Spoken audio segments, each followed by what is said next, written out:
Hey guys, welcome back to my channel. It's your boy Jamsys, and today we're going to be playing a little bit of the new RTA mode, which is the E7WC like qualifiers, except I found out later that it wasn't actually the real game mode. It's like the preseason for this, so like oops. But yes, I'm detailing my chronicles of how I got to rank 1 in this mode very briefly before like a bunch of other legend players kicked me out, or just like whatever.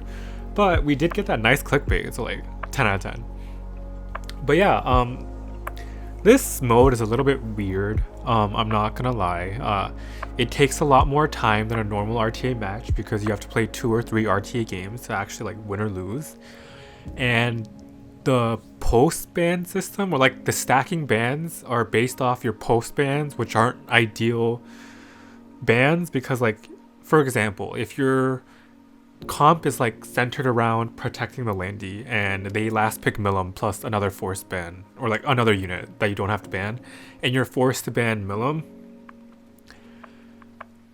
stacked on to like the total like pre-bans for the next phase, but Milim's not like a meta-defining unit that you'd ideally want to ban out. You'd ideally want to ban out like some of the openers you didn't manage to ban out in the pre-ban phase, or like another unit that like counters your draft, but being based off of post bans like not great. But yeah, and another reason people don't like this mode is that a lot of RTA accounts on the ladder, and this is no shade because this includes me, is that a lot of RTA accounts, or like people playing RTA, are a bunch of gimmick accounts. Like, they're very hyper focused on dealing with like a certain style of draft. And for my example, I guess I would be that my account is like tuned to destroy snails, or like be really good against snails. In general, like if you look at my account, I don't have many bruisers built. It's mostly just openers plus a bunch of standard bullying units like Lua, Architech Laika, etc. And another example I can pull out from the top of my head is that there is this Japanese player who loves first picking Spirit Eye Celine. Like, this was before the buffs too, and he picks things like Laika and Arya, except this Arya is like 300 speed, and he often picks Commander Pavel. So what he aims to do is that he aims to take turn 1 and soul burn with, like, you know, a unit of his choice like Arya or Spirit Eye Celine, and proc Commander Pavel and like win through that. But those kind of drafts really suffer in tournament setups just because, like, you know, other people can watch your games and they can like figure out like your gimmicks. And if you don't have a lot to say, not a lot to say, if you don't have a lot of like flexibility, it's very hard to work around that, especially in tournament settings where the pre-bans get more target. Like, you can target pre-bans against other players. Like, for example, I'm actually not that fast of a player. Like, I'm not slow, but I wouldn't consider myself fast either, especially if Conquer Lilias banned. Conquer Lilias ban is like how I leverage a lot of my speed, because like having her at 310 allows me to just contest a lot of things randomly, or sometimes I'll outspeed openers if I'm down 1 imprint or something. But without Conquer Lilias on the board, my drafting becomes a lot more awkward. I've actually expanded my roster a little bit, so I have a little bit more leeway where I have like Lua, or like I have some target brand hours cleave. But yeah, that's why tournament play doesn't appeal to a lot of these people on the ladder. So this mode ironically isn't as competitive because it's mostly like legend players, like, let's be real, competing for the title. And yeah, I kind of ignored the first match, but it was just me picking more standard aggro style. But I kind of failed to kill this Karina because of the adamant from Specialty Change Arrow, so I kind of lost, but it happens. I'm like tilted, I'm clicking. But yeah, This is not my favorite game mode, but I will play it like for fun. But I don't have any like delusions that I'm gonna like make it into E7 World Cup. And even if I did, which is gonna be very difficult considering I can't even get into Legend, let alone finish in Legend. But yeah, that's why it would be pretty bad for me, especially since people love to pre-ban a lot of these openers like Lua and Cleilias that I really like to abuse against lower players. And another thing that's bad for like aggressive players is that the faster you go, the more RNG like tends to screw you over. What I mean by this is that like in standard, there's obviously like game losing RNG. Like if you pull a dual attack from Stenny and it kills your like Landy or something, like that feels really bad. But in faster setups like Cleave or Aggro, there's a lot more emphasis placed on like the 15% that are really important. Like if you can't sleep a Politis or something with your Lua and then you're forced to press S3, but Politis cuts and just kills your team, that's really bad. Or if your Clilias presses S2 on an important target and they double 15% both the pushback and the thing, you just lose. But there's a lot of situations like that in aggro compared to standard or tank down because they just naturally take more turns.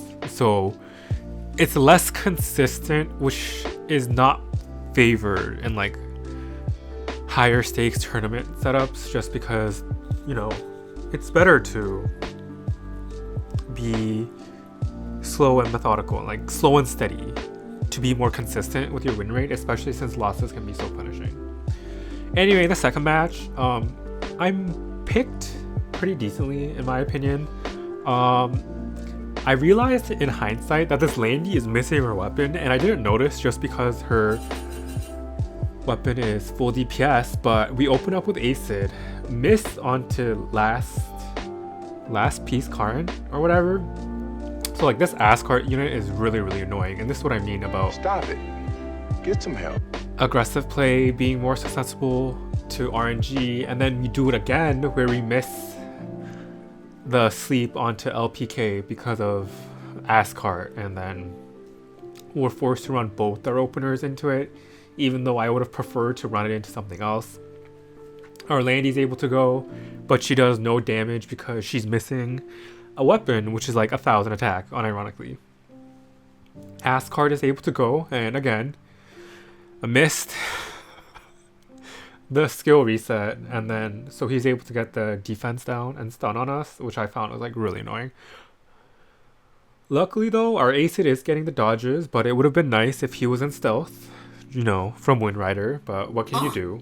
He also hits both our DPSs there, which is pretty bad. I think that means that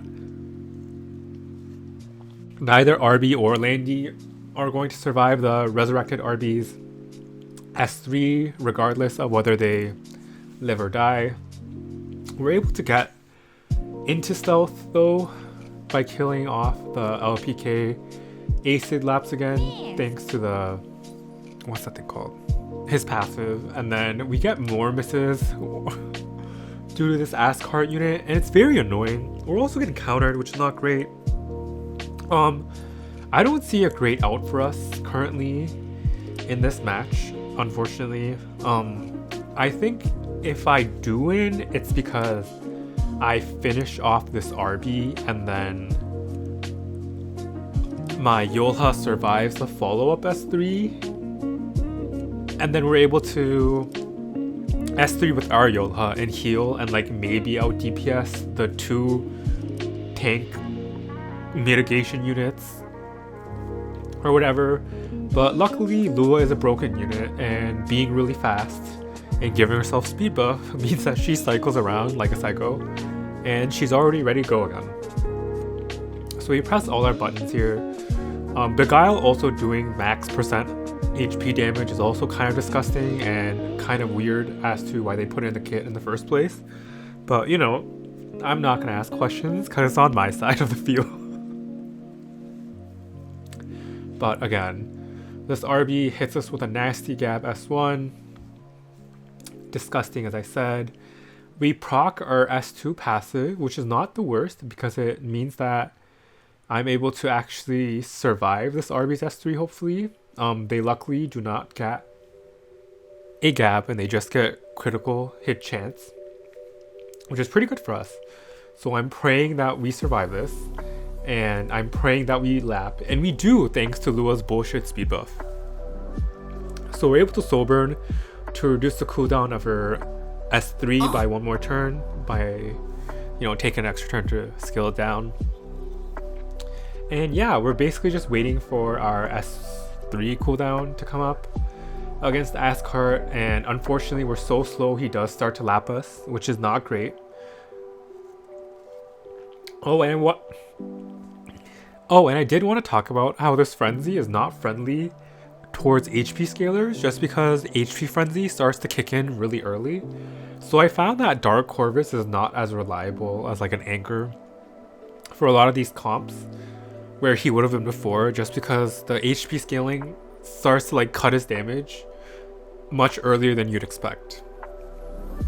Anyway though, it looks like we're able to finish off this match pretty smoothly thanks to this Ascart not being on like a DPS variant. I think they were just on like effectiveness because my Yola is on ER. But that was like a nasty round of evades, and I am not excited to play in the next RTA season and see people just whip out the Ascart. I don't blame them, but it just doesn't feel good, if you know what I mean. But I also see the flip side of like, how are you meant to deal with like a lot of these modern day cleaves without RNG? Like Jacko, her best counter is blue units or not landing debuffs, both of which is kind of a tall order. But yeah, we're just gonna move on to the next match. My opponent first picked Celine, which I thought was quite strange because Celine's not that type of unit. But, Lua is that oppressive, and especially since I banned out one of their speed contesters in Peyra, I can kind of see why they're picking Celine to kind of discourage me to press my S3 first turn, or like ever. So I decided to be a little less aggressive and pivot into more of a standardish style with hand guy, APOC, but then I say just kidding, never mind. I'm actually going to go into more of an aggro setup. Jacko actually deals with my opponent's team really well, and Bryceria also deals with my opponent's team really well. But this is one of the things that people don't like about this game mode, is that if you aren't someone who has like a lot of gear and a lot of good gear, so basically like a standard player or like someone who's able to play standard at like a legend level, I don't think you're going to be that successful in E7 WC, especially since near the end where a lot of units start to get banned, you start running into weird scenarios where you see like past metas come out. Like when Destina hand guy gets banned, you'll see stuff like Amelia pop out. I banned Shu in the off chance Jacko gets through, but my opponent bans Jacko, but that's fine. I think Bryceria is more than capable of soloing this team. And as an added benefit, she doesn't care if she's targeted by Celine S2. Just because if she does die, I can just bring her back with APOC or something. But I'm pretty sure this match will be over by the time Bryceria presses her S3. Celine's able to proc her S2, and it goes into Bryceria because Bryceria is the highest attack. Nobody's surprised. Celine can't press her S3, so this is why Celine isn't like a perfect Lua counter. We're able to press Hangai S3, and our Bryceria is able to cut this Landy just because of the random speed buff Lua just gives everyone. Which I love. Or like, not love. Well, I love it if it's on my side, but I hate it when it's on the other opponent's side. I don't know what you call that. But yeah, we're just gonna tank everything, but I think it's pretty much over. They can go for the Rimuru S3, but with no buffs and no attack buff, I'm very doubtful this is going to kill my APOC. And as expected, it doesn't even do half, because APOC's fair and balanced in that regard. But yeah, once I finish off Landy, I don't think my opponent has too many plays here. Just because he can stun APOC for one turn, but eventually my APOC is going to kill his team much before his team is able to kill mine. And yeah, look at that. Celine dies to Beguiled because max percent HP damage is fair and balanced. And my opponent, understandably, decides to tap out of that match. And with that match, we're actually brought up into rank 2, and we're, I think, 11 points off, and we get 12 points if we win a game. So we're going to continue playing, and by this point, I've been playing this game mode for like 5 hours, and I played like how many matches here? Like 25. So 25 matches for about 5 hours is 20 minutes per match, which is incredibly long. But that's kind of due to the format where you have 2 to 3 pick ban phases, which take pretty long. And you know that I'm on a more of an aggressive play style. So imagine if I was like a slow standard or tank down player, like how long this format would take. So that's like another thing I do not love about this. But for the last match, or like the second match, I guess, we're up against Cry from Gearstore Kingdom, which is a person, not a person, which is a guild where someone in my current guild of life actually went to for a bit. And they were like very interesting. They had like a whole questionnaire about Guild War. If you guys didn't know this, like a lot of the higher end guilds like Talentless or Gearscore Kingdom, and there's a few other ones, they have like recruitment quizzes about Guild Wars, and I find that like very interesting just because most people end up using the same comps anyway. So I'm like, why do you really have this quiz if you're not gonna use it? But you know, we're not besides the point. But besides the point, I was kicked out of a Guild War guild anyway, just because I entered into Shu Senya defenses in the Hwayang meta, so I can't even talk. But in my defense, at that time, I did not have 310 Clilias, so please take me back, Potato Farm. I promise I'll do better. Just kidding. I like life, but I could do better. Now.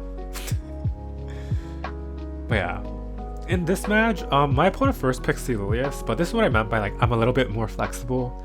So now I'm able to spec into like this Amid poly setup just because my Amid is fast enough to contest the average Clilias with a speed imprint. So that's why I'm able to be a little bit more flexible, so I'm not like so dead in the water. I think my opponent was a little bit conflicted on what to pick last, so they pick RB here. I picked Bryce Area just because Bryce Area counters Celine and RB, but my opponent like understandably bans it out. But I don't think my opponent is ready for what's about to happen here. If you didn't know, like the reason Amid is so oppressive against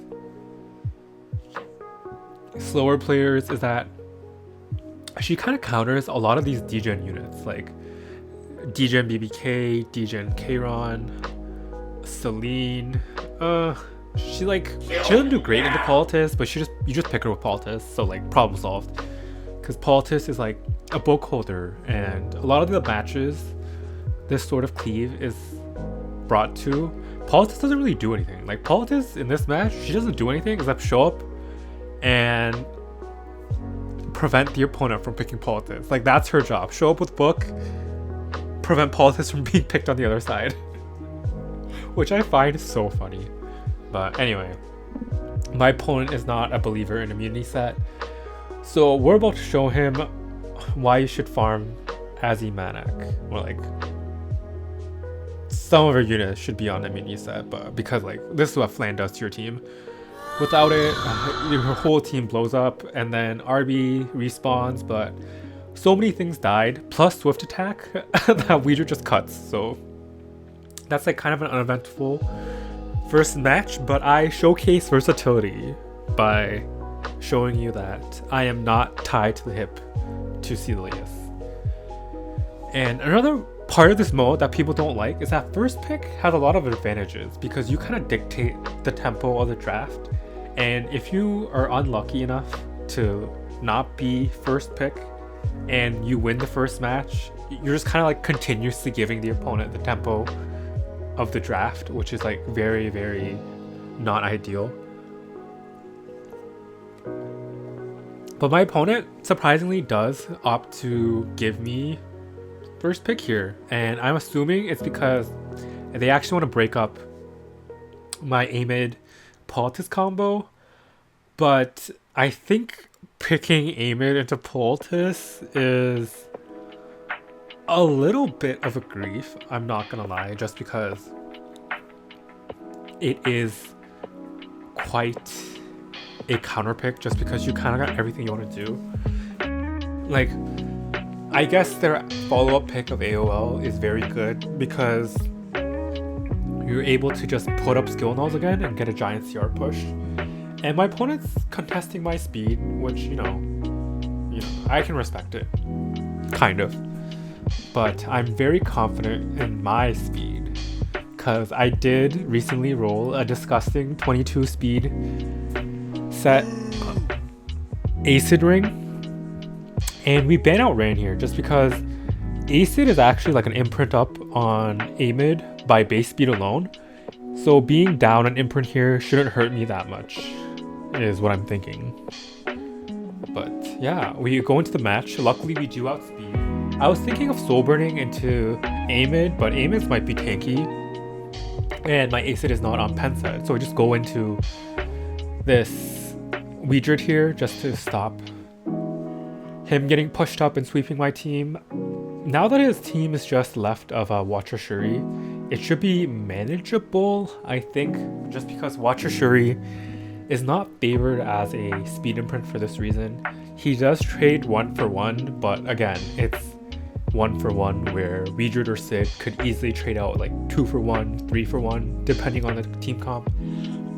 And he just does low damage in general, even with like death breaks and like attack buff and shit. Unfortunately, we do not get the blind onto Watcher Shuri, but what can you do? I think it'll be fine because he can't kill both Acid and Sid and Poultice, but we skillfully resist the 15%. I mean the silence. We 15% the silence. So we're able to get the win. And look at that, it's not clickbait, guys. I was rank 1 in the E7 WC preliminaries game mode for like a hot second. It was really fun. But yeah, you saw it here first, folks. I was rank 1 for, I think about like, I was rank 1 for like a few hours before like the legend whales came out and dethroned me. I think I was eventually dethroned by Elf Mage, or was it Aether Bulge? Or was it like Kotick? It was one of those. It was one of them. That was really fun foray into this game mode. I don't think I'll be returning unless they make an event to give you energy like they did last time. But yeah, as a certified snail killer gimmick player, it's not for me. Also, my gear isn't legend quality, except for Clilias and my Ludwig. Those are really good. But yeah, as always, thanks for watching, and I'll catch you next time.